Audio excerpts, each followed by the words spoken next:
Hola, ¿qué tal a todos? Y saludos a los que saben debatir con respeto en esta comunidad. Vangieliva Bandova Dimitrova o Baba Vanga es considerada una de las más grandes videntes del siglo XX. Se dice que predijo la muerte de su hermano Basil, por quien antes de salir a una fiesta lloró y rogó que no fuera. Basil fue encontrado muerto con signos de tortura y había recibido un disparo. Claro que algo tan grave pero cotidiano en una zona donde las vendetas familiares estaban a la orden del día, esto no debió ser algo tan sensacional. Lo es para nosotros que no conocemos esos antecedentes y estamos predisponiéndonos a sus dotes como psíquica. Pero no hay que olvidar que la región en que vivía era una especie de viejo oeste y que típicamente la violencia aumentaba en las festividades. Es más, la violencia llegaba a tal punto que esta santa estuvo casada con un hombre que había llegado desde una aldea cercana buscando venganza por el homicidio de su propio hermano. Pero Baba Vanga se volvió famosa por otras razones.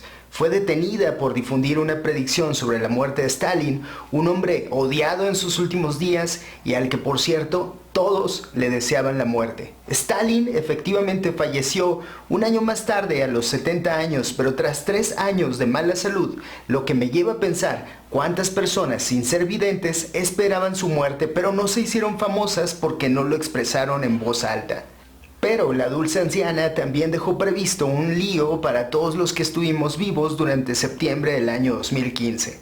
El mundo iba a sucumbir bajo una crisis económica que provocaría confrontaciones entre países y una guerra tecnológica que modificaría las fronteras y traería la destrucción a escala global. Muchos periódicos difundieron la noticia a pesar de lo ridícula que resultaba entonces, porque ella misma había asegurado que en el año 2011, 4 antes, habría empezado el holocausto nuclear y como resultado en el hemisferio norte no habría animales ni vegetación y los musulmanes estarían en una guerra química contra los sobrevivientes europeos. Por otro lado, muchos pronosticaban entonces que Lenin, el cometa que nos alcanzaría el 27 de septiembre de ese mismo año, caería sobre nuestro planeta y los difusores de hipótesis conspirativas más conservadores que generaría un potente terremoto. Obviamente, nada sucedió. Uno podría pensar que después del fiasco borraron sus blogs y sus canales, pero no fue así. Ni siquiera se sonrojaron. Y por si fuera poco, ahora vuelven al ataque asegurando que esta vez van en serio. Argop TV presenta. ¿Cuántas veces pudo terminarse el mundo, al menos en la imaginación de la gente? Desde que el hombre es capaz de soñar, ha deseado predecir el fin de los tiempos. Hacia el 741 a.C., los romanos sospechaban que Roma sería destruida apenas a 12 años de haber sido fundada, pues 12 águilas habían revelado a Rómulo un número místico que representaba la corta vida de Roma. Cuando nada sucedió, obviamente no se dieron por vencido y movieron la portería afirmando que cada águila representaba una década y que Roma sería destruida después de 120 años de su fundación. Sin darse por vencido, los romanos supusieron que el número místico representaba el número de días en un año, por lo que esperaron pacientemente que Roma fuera destruida en el 365 desde la fundación de la ciudad, o sea, hacia el 389 a.C. Pero fue en el año 79 después de Cristo cuando vieron en la erupción del Vesubio una señal del fin. Séneca, el célebre filósofo romano, había predicho lo siguiente: todo lo que vemos y admiramos hoy se quemará en el fuego universal que marcará el comienzo de un nuevo mundo justo y feliz. Tampoco se terminó. Sin embargo, entre el año 66 y el 70 después de Cristo, los esenios veían en la revuelta judía contra los romanos la guerra definitiva y esperaban el final de los tiempos, algo similar a lo que harían después los cristianos con el Apocalipsis, que pese a lo que quieran creer, estaba dirigido a la gente de la época y profetizaba el fin de los días, pero para aquella generación.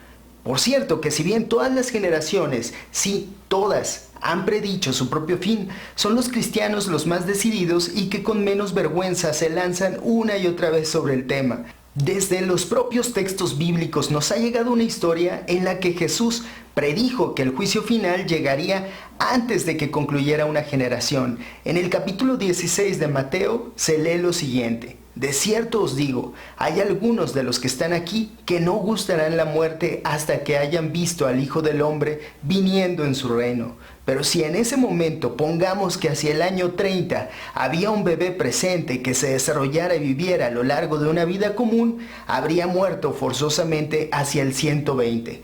¿Qué cabe hacer a partir de este error? Mover la portería, claro, y así nació la leyenda del judío errante, uno de los que estuvo presente y que Jesús volvió inmortal hasta el momento en el que se acabe el mundo. Así pues, pueden extender al infinito la apuesta.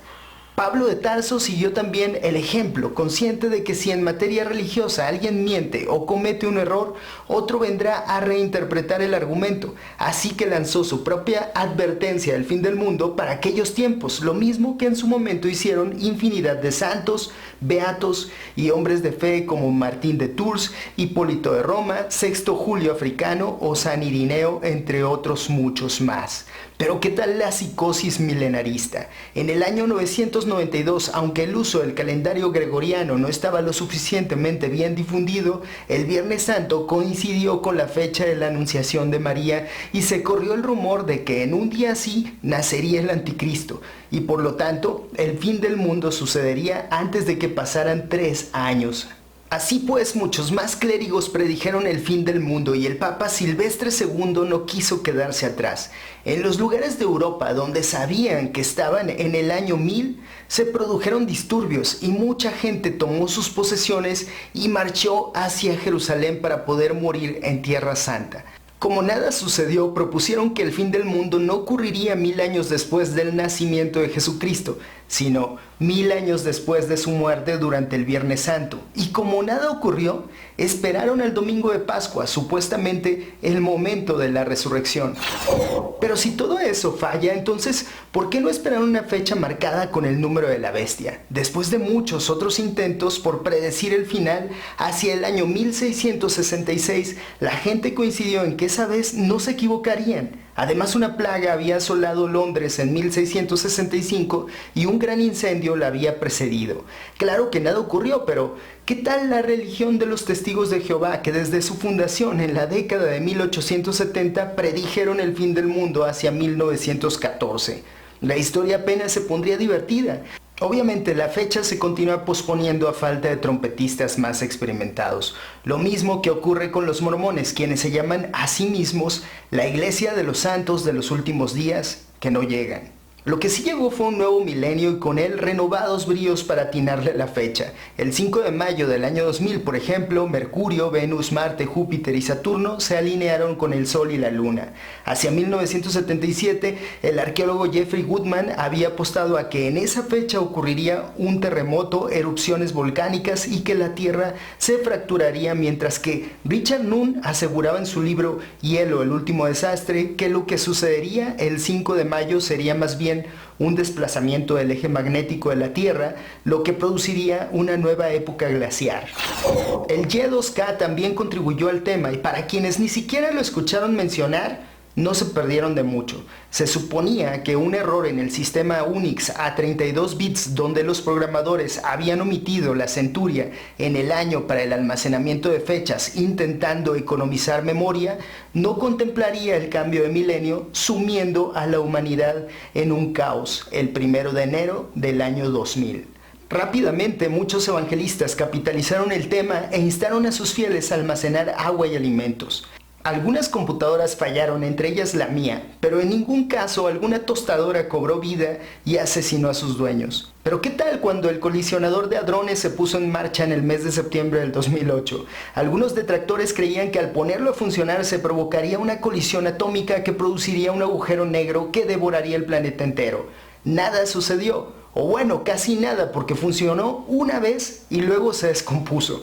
Y no contentos con haber fallado hace apenas 3 años con el apocalipsis maya del año 2012, luego del 2013, la predicción de Baba Vanga el 2015 y tal vez ya predispuestos al fracaso, los creyentes del fin del mundo se han dispuesto a atacar de nuevo previendo el fin este mes de septiembre en el que ya ni el mes resulta una novedad y ahora poniendo como prueba un video trucado que muestra la llegada de un planeta que no existe pero que cada año dicen ver en el cielo.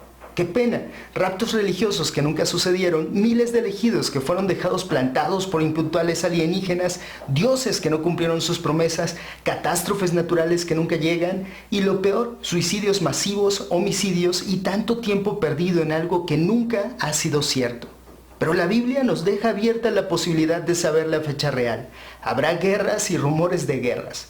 A ver, pero ¿en qué momento en la historia no ha habido guerras y rumores de guerras? Es como predecir de qué lado caerá una moneda asegurando que caerá y sobre una de sus caras. Hay que pensarlo. Por mi parte ha sido todo. Yo soy Adalid. Esto es Argof TV. Suscríbete si todavía no lo has hecho. Deja un comentario y si el video te gustó, una manita arriba. Nos vemos en el próximo video y mientras tanto sé feliz y ten siempre presente que saber nos hace libres, aunque perjudique seriamente la ignorancia.